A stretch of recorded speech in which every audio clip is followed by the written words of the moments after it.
जय बोलो देवादिदेव 1008 श्री भगवान महावीर स्वामी की जय जय जय। अहिंसा परमो धर्म की जय जय जय। परम पूज आचार्य गुरुवर श्री विद्यासागर जी महाराज की जय जय जय। बोले परम पूज्य गुणायतन प्रणेता मुनिवर श्री प्रमाण सागर जी महाराज की।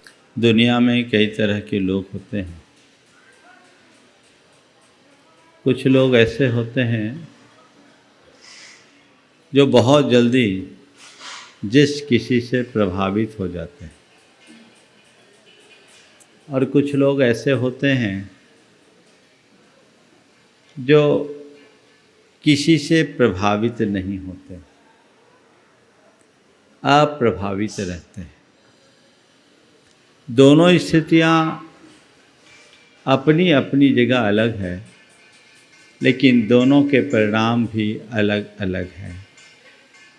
जब हम सम्यक दृष्टि की बात करते हैं तो सम्यक दृष्टि किसी से, हर किसी से प्रभावित नहीं होता,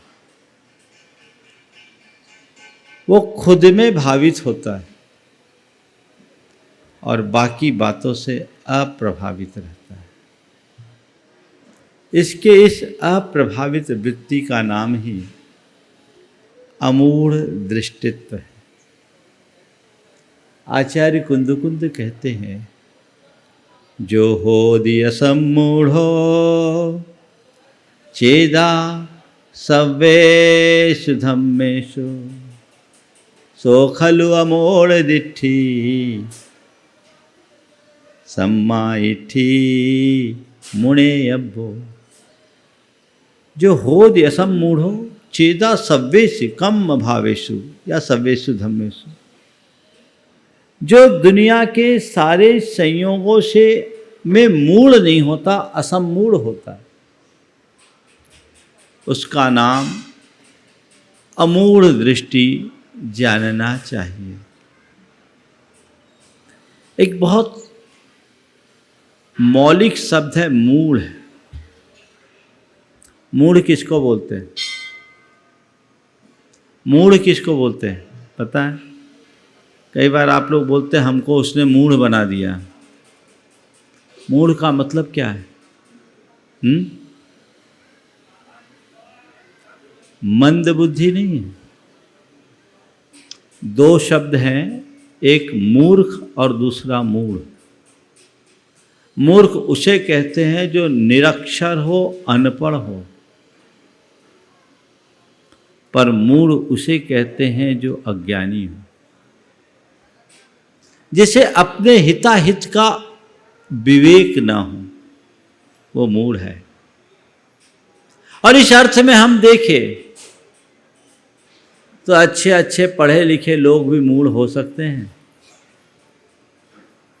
और निरक्षर गंवार आदमी भी ज्ञानी हो सकता है। जिसके अंदर विवेक प्रकट हो गया वही ज्ञानी है, और जो विवेक शून्य है वो मूढ़ है, वह अज्ञानी। हमारे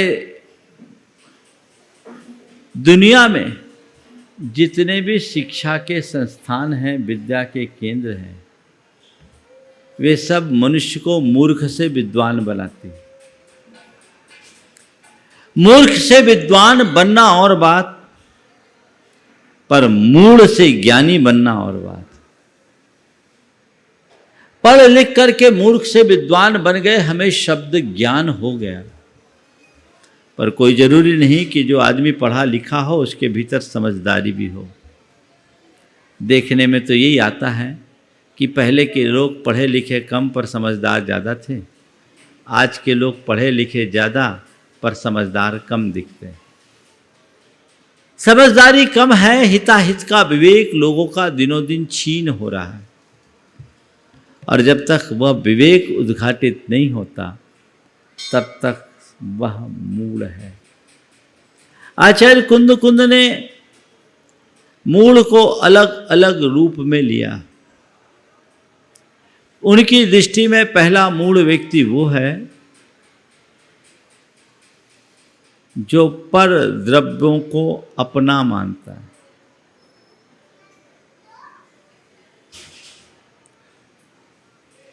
जो पर द्रव्य को अपना मानता है वो मूढ़ है। आचार्य कुंद कुंद कहते हैं, अन्नान मोहिद मदि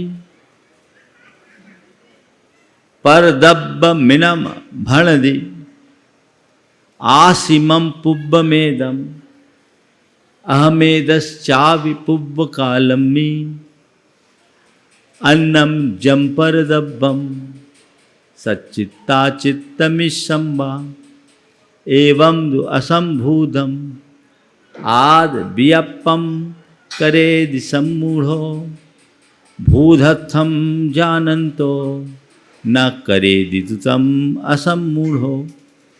जिसकी मति अज्ञान से मोहित हो गई है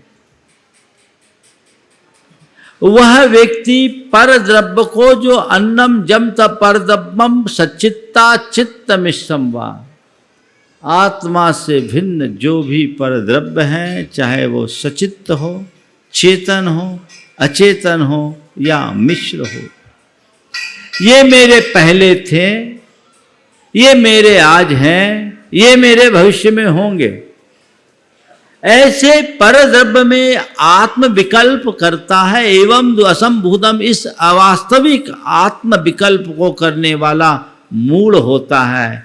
और भूतार्थ यानी जीवन की वास्तविकता को जान लेने वाला ऐसा विकल्प नहीं करता, वह अमूढ़ कहलाता है।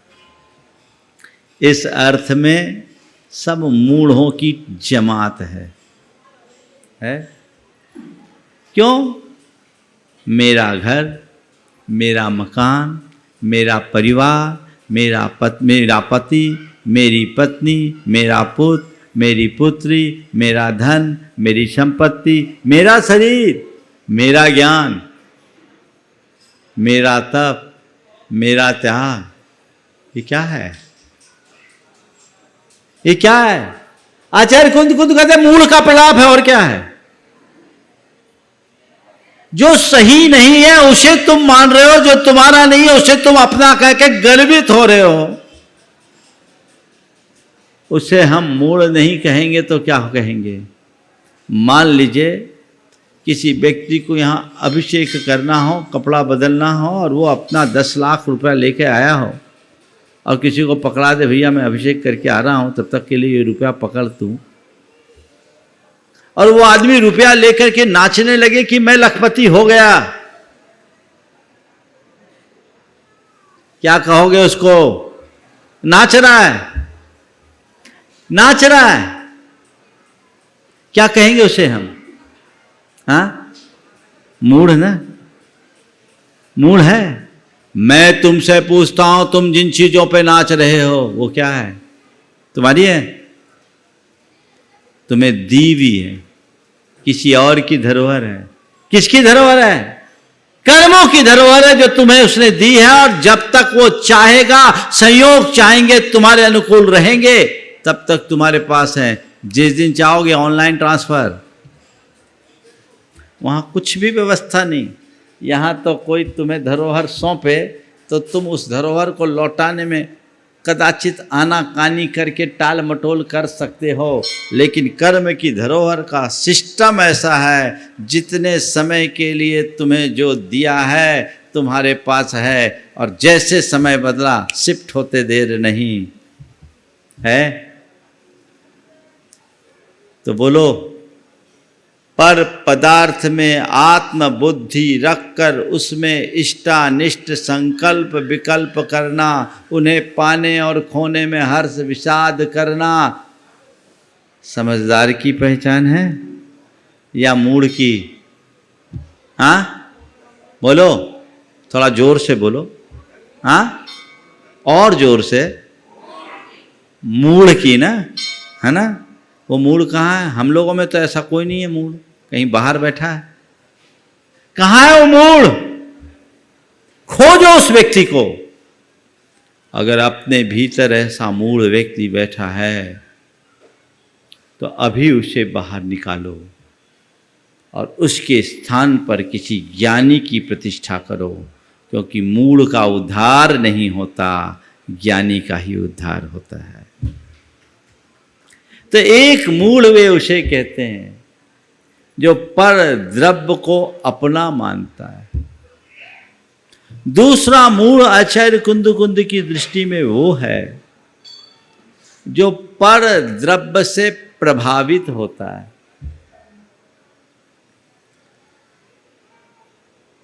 आज 4 बातें मैं आपसे कहूंगा, मूढ़, अमूढ़, प्रभावित, अप्रभावित। एक मूढ़ वो है जो परद्रव्य को अपना मान रहा है, और दूसरा मूढ़ वो है जो परद्रव्य से प्रभावित हो रहा है। परद्रव्य से प्रभावित होने का मतलब है हमेशा निमित्तों को कोसने की वृत्ति। उसने मुझे ऐसा कर दिया, उसने मुझे बुरा बोल दिया, उसने मेरा बुरा कर दिया, उसके कारण मेरा बुरा नुकसान हो गया, ये सब उसकी वजह से हुआ है, ये उसकी करतूत है। ये किसकी भाषा है? ये किसकी भाषा है? बोलो तो, मूढ़ की कि ज्ञानी की? हाँ, तुम्हारी भाषा तो नहीं होगी है। यहां तो सब ज्ञानियों की सभा है, मान लो। अरे भाई, वस्तु स्वरूप को पहचानो और अपनी अज्ञानता को झिड़क दो। जिस दिन ये वृत्ति तुम्हारे अंदर जम जाएगी, उसी दिन तुम्हारी परिणति बदल जाएगी, फिर तुम असमूढ़ हो जाओगे। जब हम मूढ़ता की बात करते हैं तो मूढ़ता के 2 रूप हैं, एक उपासनागत मूढ़ता और दूसरी आध्यात्मिक मूढ़ता। हम लोग उपासनागत मूढ़ता के प्रति तो फिर भी जागरूक रहते हैं, पर आध्यात्मिक मूढ़ता प्राय लोग पालते रहते हैं। मैं चाहता हूं व्यक्ति दोनों क्षेत्र में अमूढ़ हो, न उपासना के क्षेत्र में मूढ़ता हो, न अध्यात्म के क्षेत्र में मूढ़ता हो। उपासनागत मूढ़ता तुम्हें अंधविश्वासी बनाएगी और आध्यात्मिक मूढ़ता तुम्हें अज्ञानी बनाएगी, तुम्हें दुखी बनाएगी। दोनों चीजों से बचो। उपासना में कोई मूढ़ता नहीं। जो अमूढ़ दृष्टि होते हैं वो किसी से प्रभावित नहीं होते। आचार्य समंत भद्र महाराज ने उपासनागत मूढ़ता से बचने की प्रेरणा दी और कहा कि सम्यक दृष्टि के अंदर कोई मूढ़ता नहीं होती। वो देव मूढ़ता, लोक मूढ़ता और गुरु मूढ़ता से मुक्त होता है। वो किसी भी प्रकार के धार्मिक अंधविश्वास का शिकार नहीं होता और वो एक धारणा रखता है, निज में भावित रहता, अपने मार्ग से जुड़ जाता है तो किसी से प्रभावित नहीं होता। उसके लिए किसी भी प्रकार का प्रलोभन, भय, चमत्कार कुछ अर्थ नहीं रखते। का पथे पति दुखानाम, का पथस्थेप्य सम्मति असंपृक्ति रणुत्कीर्ति रमूढ़ा दृष्टि रुच्यते। उन्मार्ग जो दुख का मार्ग है, उस पथ पर चलने वाले के प्रति चाहे जैसा भय हो, दबाव हो, प्रलोभन हो, झुकाव न रखना, ये अमूढ़ दृष्टित्व है। ये उन्मार्ग और उन्मार्गी के प्रति अपनी आपको उन्मार्ग और उन्मार्गी से अप्रभावित रखने की वृत्ति का नाम। अगर तुम्हारे अंदर सम्यक दर्शन प्रकट हो गया है तो चाहे कुछ भी हो तुम प्रभावित नहीं होगे। आजकल तो लोग बड़ी छोटी छोटी बातों में प्रभावित हो जाते हैं, छोटी छोटी बातों में, और पढ़े लिखे लोग प्रभावित हो जाते हैं। एक बार एक युवक आया मेरे पास, बोला महाराज जी आपके पास कोई चमत्कार नहीं है। हमने कहा बहुत बड़ा चमत्कार है। बोले क्या? मैं अपने व्यक्तित्व को चमका रहा हूँ, इससे बड़ा चमत्कार क्या होगा? मैं नित्य प्रति अपने व्यक्तित्व को चमका रहा हूँ, इससे बड़ा चमत्कार होगा? नहीं महाराज जी, एक महाराज जी आए थे, वो नारियल में से हीरा निकाल देते थे, नारियल से हीरा निकाल देते थे। मैंने कहा मुझे नहीं पता, मैं ऐसी कला नहीं जानता, पर मुझे बचपन की एक बात याद है। जब स्कूल जाता था तो जब दोपहर में आधी छुट्टी होती थी, टिफ़िन होती थी, तो बगल में कचहरी थी, मैं कचहरी चला जाया करता था। और कचहरी में मदारी लोग बहुत सारे करतब दिखाया करते थे। तो वहाँ जो मदारी होता था वो 10 के नोट को 20 का नोट बदल देता था, 10 के नोट को 20 के नोट में बदल दिया करता था। और ये खेल दिखाने के बाद 10-10 पैसे के लिए हाथ फैलाया करता था। भाई मेरे, जब तुम नारियल से हीरा निकालने में समर्थ हो तो फिर हीरा वालों की तरफ अपनी दृष्टि क्यों कराए हो? समझ केवल इतनी होनी चाहिए। ये अंधविश्वास है। किसी भी प्रकार की उपासनागत मूढ़ता नहीं होनी चाहिए। हम उपासना करें किसकी? जो वीतराग है, जो उपासना के योग्य है, उसको छोड़कर चाहे जिसकी उपासना, ये भ्रम है। और वीतराग की उपासना भी अमूढ़ होकर करो। हम लोग, कई लोग हैं जो चाहे जिसकी उपासना करते हैं, कहते हैं 70 मड़िया पूछते हैं, उनको जो कह दो सो कर लेंगे। ऐसे अंधविश्वासियों का तो बहुत भरमार है इस संसार में। हर किसी के प्रति झुक जाएंगे, हर किसी के प्रति वैसी दृष्टि रखेंगे। यह अंधविश्वास अच्छी बात नहीं है, ये भरमार, ये चलता रहेगा। ऐसे अंधविश्वास से अपने आप को बचाओ, अपने आप को दूर रखो। कई लोग हैं जो अंधविश्वास के शिकार होते हैं और उनके साथ बड़ी बड़ी चीटिंग हो जाती है। मैं अगर इस विषय में बोलूं तो अभी कितने सारी बातें बोल सकता हूं, लेकिन मैं आपको एक लाइन में बोलूँगा। उपासनागत अंधविश्वास के विषय में आज मैं आपसे चर्चा नहीं करता, हो सकता है कल करूँ, लेकिन मूल है अध्यात्म। मेरी धारणा है कि व्यक्ति के अंदर अगर अध्यात्म एक बार प्रकट हो गया, वस्तु स्वरूप के प्रति सम्यक श्रद्धान हो गया, तो उसका जीवन मेरु की भांति अपकंप हो जाता है। वो टस से मस नहीं होता, वो फिर किसी से यूं प्रभावित नहीं हो सकता, वो निज में भावित रहता है। तो पहले अपनी आध्यात्मिक मूढ़ता को दूर कीजिए। मैं आपसे कहूंगा इनको करो, इनको पूजो, इनको मत भजो, हर जगह तुम ऐसा जिस चाहे से प्रभावित नहीं हो, वो तो हो जाएगा। पर द्रव्य में आत्मबुद्धि और पर द्रव्य से प्रभावित होने की वृत्ति, ये दोनों हमें दुखी बनाती है, ये समाप्त होनी चाहिए। पर द्रव्य से आत्मबुद्धि हटाना है तो भेद विज्ञान को जगाओ। भेद विज्ञान तुम्हारा जितना प्रगाढ़ होगा, तुम्हारी आत्म श्रद्धा उतनी बलवान होगी, और जितनी आत्म श्रद्धा बलवान होगी उतनी अमूढ़ता विकसित होगी।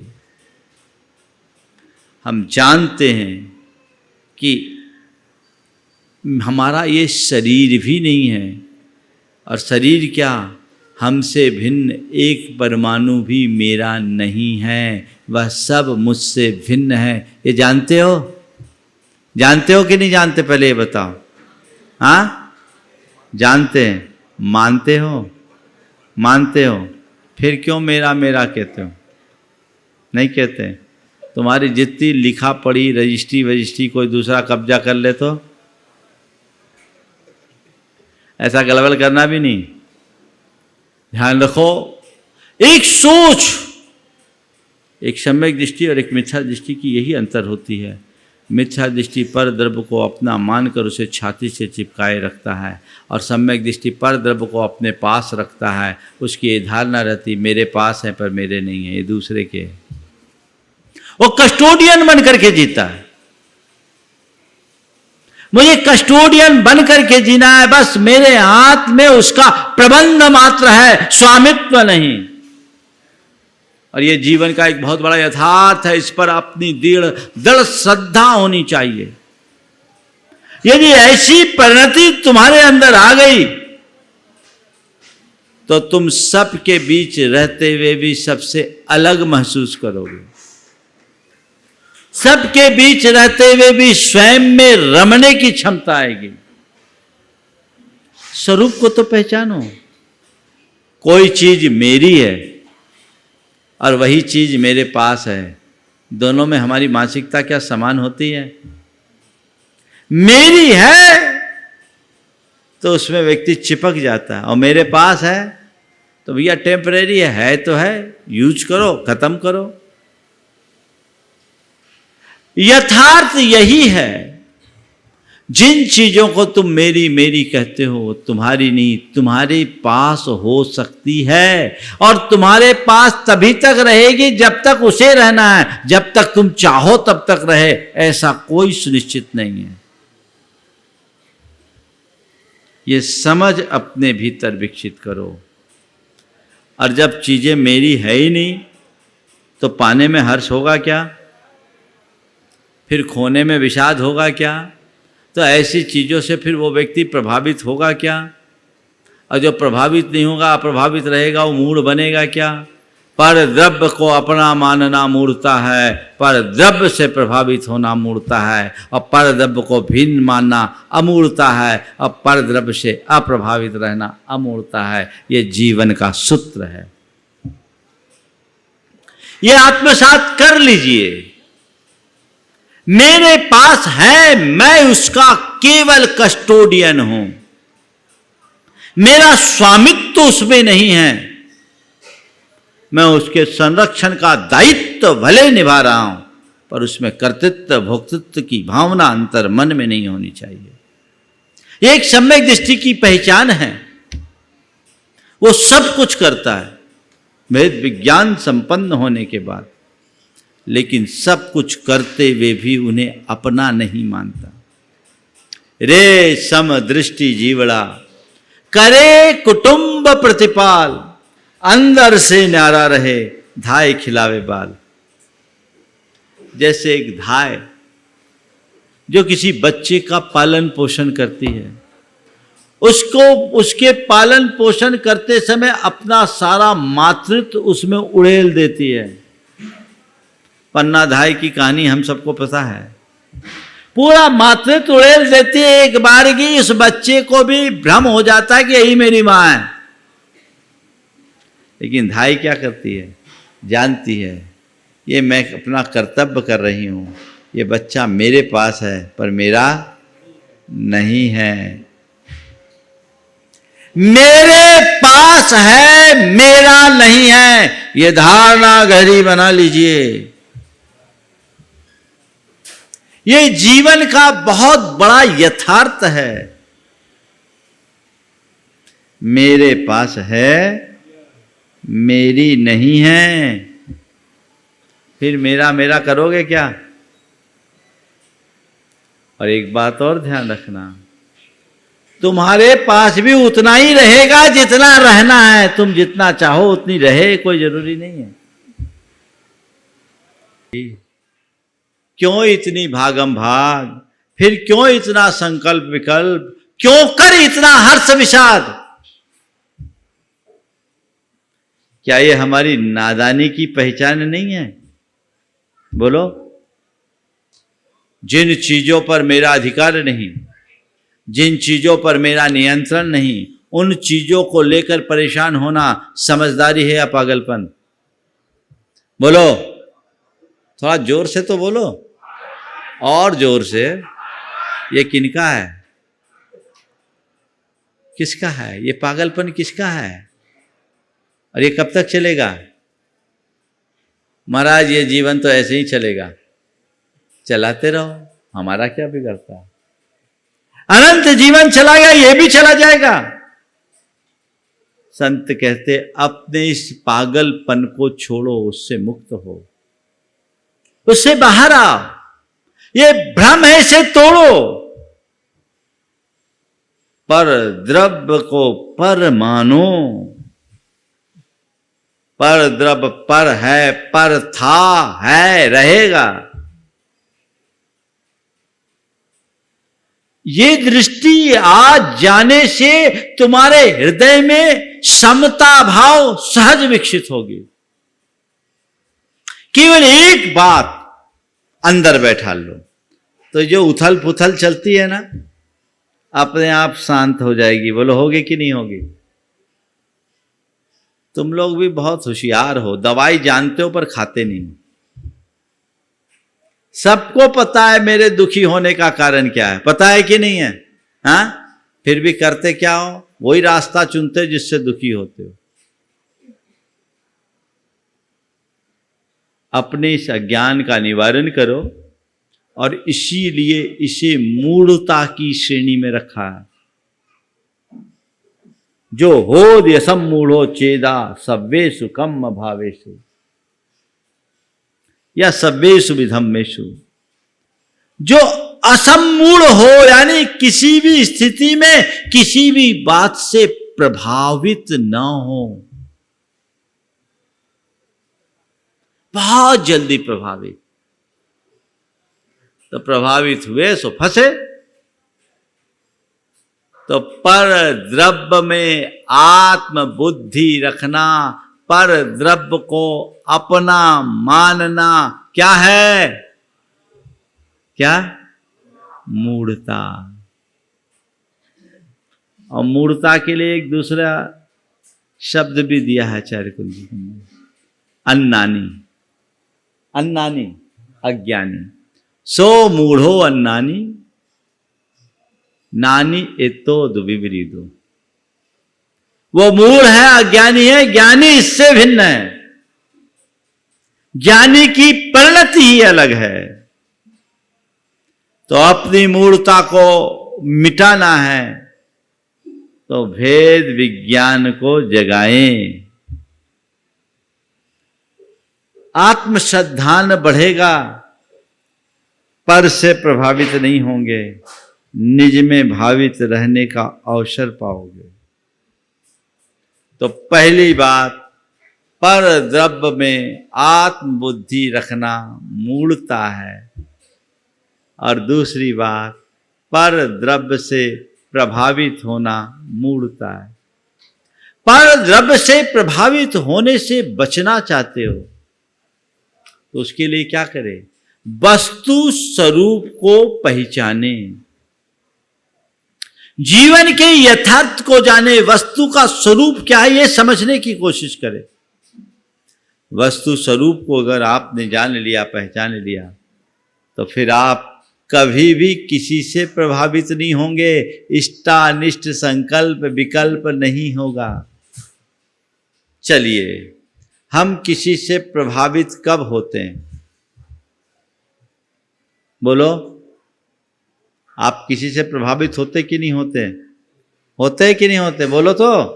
महाराज अभी तो सबसे ज्यादा आपसे प्रभावित है, सही है ना? क्यों हो प्रभावित?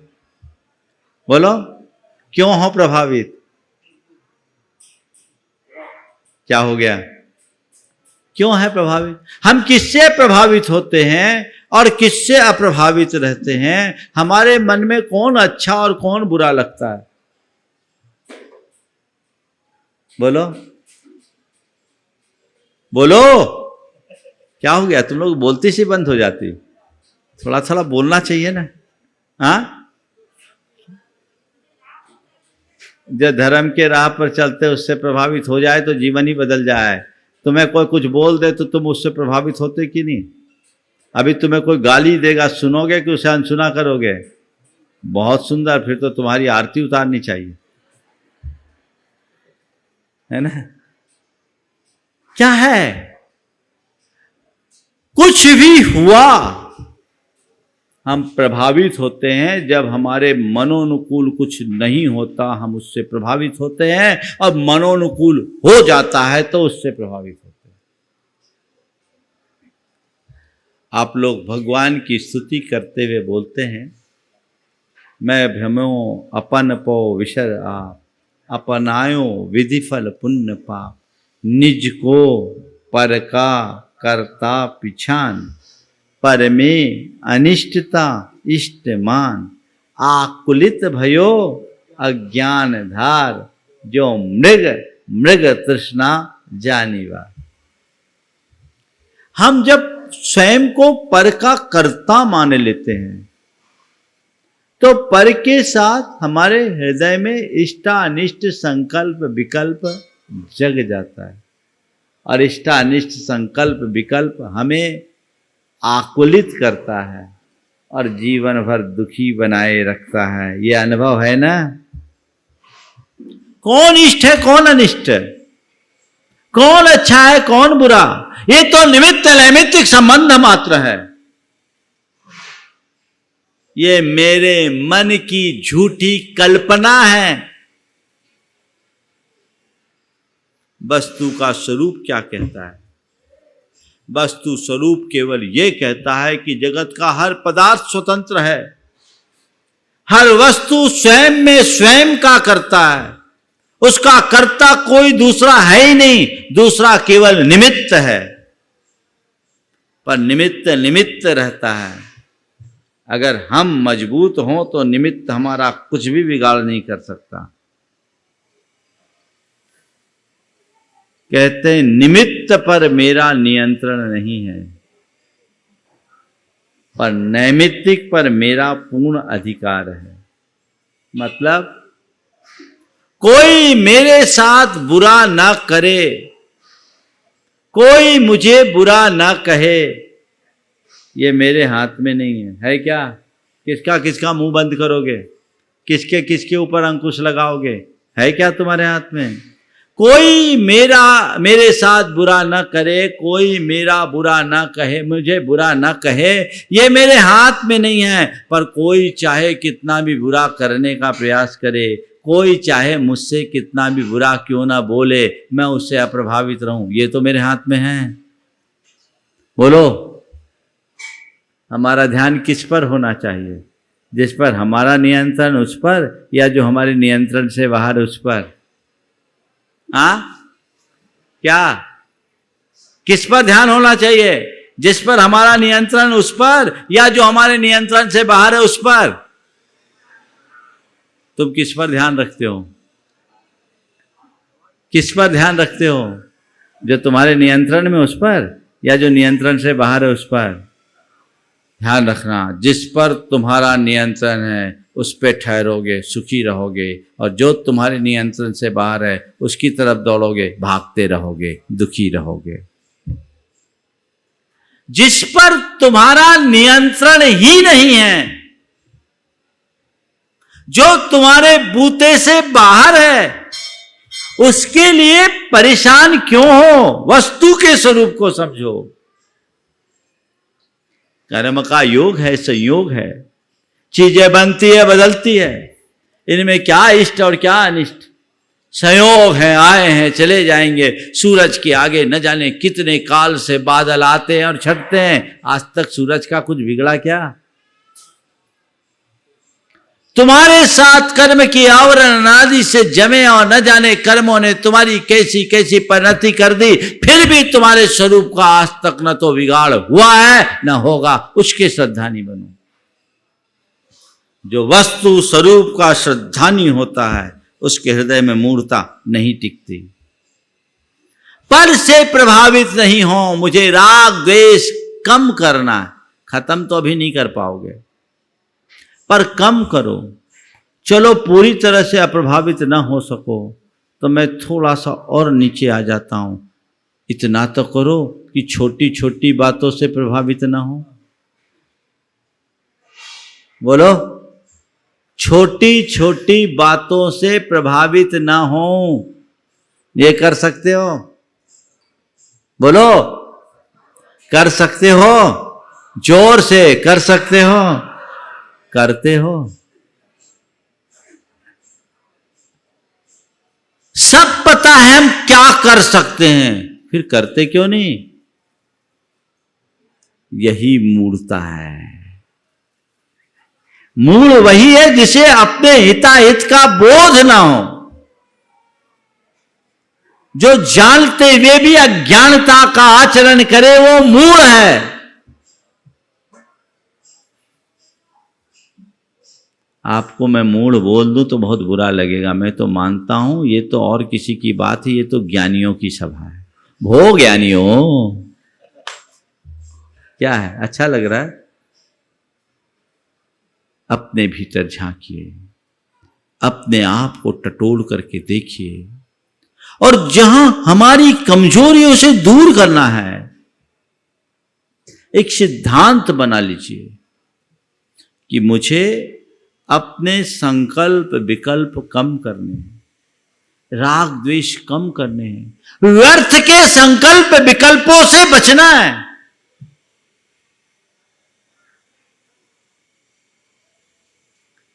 पर कब तक करोगे? आप लोग गीत गाते हो, जिया कब तक उलझेगा संकल्प विकल्पों में। कितने भाव बीत चुके संकल्प विकल्पों में, है ना। ये दूसरों को सुनाते हो, खुद सोचो ये कब तक चलेगा, इस पर विराम आखिर कब लगेगा। बाहर निकलना है मुझे, मूढ़ नहीं ज्ञानी का धर्म निभाना है।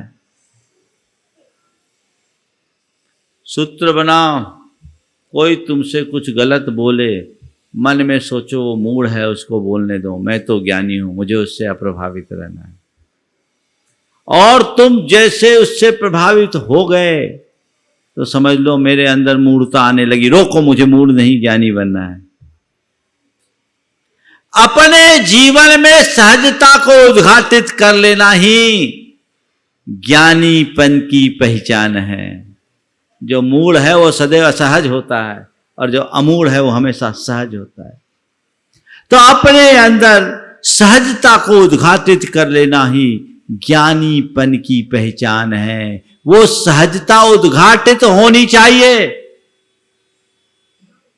जिससे मैं ज्ञान भाव को जगा सकूं और जीवन का रस ले सकूं। एक सज्जन ने अपनी धर्म पत्नी की शिकायत की और शिकायत करते हुए कहा, महाराज जी इसको कोई कुछ बोल दे इसको फर्क नहीं पड़ता।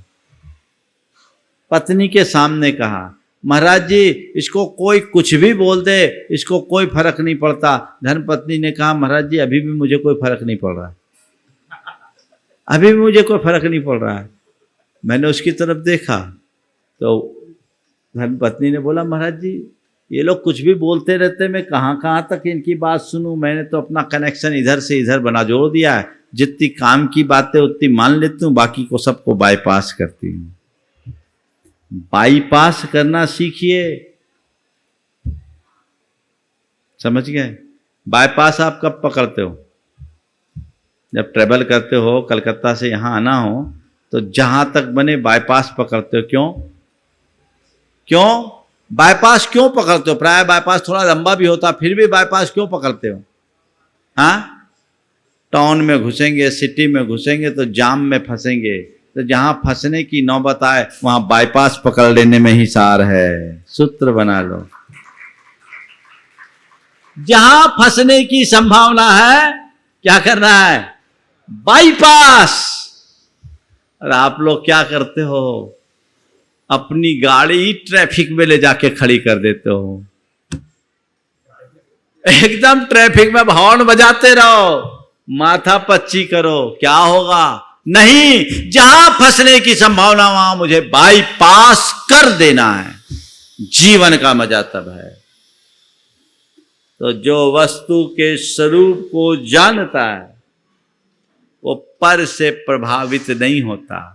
उनकी धर्मपत्नी बड़ी अच्छी स्वाध्यायी थी और फिर उसने बोलते बोलते एक वाक्य कहा, महाराज स्वरूप का श्रद्धान होने के बाद प्रवृत्ति में अपने आप सहजता आ जाती है। महाराज जी मेरे और इनके विचारधारा में पूरब पश्चिम का अंतर है, पर मैं इनको जो करना इनको करने देती हूँ, मुझे जो करना मैं करती हूँ। ये मुझे कुछ बोलते भी हैं तो मैं हंस के टाल देती हूँ, सोचती हूँ ये भी मेरी निर्जरा का निमित्त है।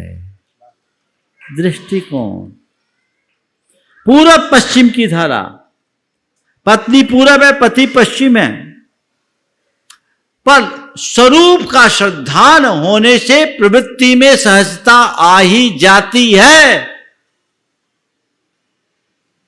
स्वरूप का श्रद्धान तो करो, अभी तो मूढ़ बने हो।